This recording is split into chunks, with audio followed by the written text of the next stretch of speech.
کیا آپ جانتے ہیں قیامت کے دن 3 بد نصیب لوگ ایسے ہوں گے جن سے اللہ نہ بات کرے گا، نہ دیکھے گا اور نہ ان کو معاف کرے گا، بلکہ ان کے لیے ہے دردناک عذاب۔ نبی کریم صلی اللہ علیہ وسلم نے فرمایا 3 قسم کے لوگ ہیں جن سے اللہ پاک نہ بات کرے گا، نہ ان کی طرف نظر کرے گا اور نہ انہیں پاک کرے گا، اور ان کے لیے دردناک عذاب ہے۔ صحیح مسلم۔ وہ 3 بد نصیب لوگ کون ہیں؟ اے المنان، جو کسی پر احسان کر کے بار بار جتاتا ہے، میں نے تمہیں دیا، میں نے تمہاری مدد کی۔ دو المسبل ازارہ، وہ شخص جو تکبر سے اپنا لباس، شلوار یا ازار ٹخنوں سے نیچے لٹکاتا ہے۔ 3 المنافق صلاتہ بالحلف الکاذب، جو جھوٹی قسم کھا کر اپنی چیز بیچتا ہے۔ واللہ یہی آخری قیمت ہے جبکہ وہ جھوٹ بول رہا ہوتا ہے۔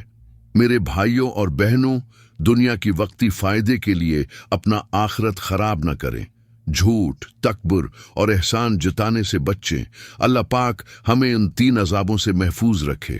آمین یا رب العالمین۔ اس ویڈیو کو دوسروں کے ساتھ شیئر کریں، شاید کسی کی زندگی سنور جائے۔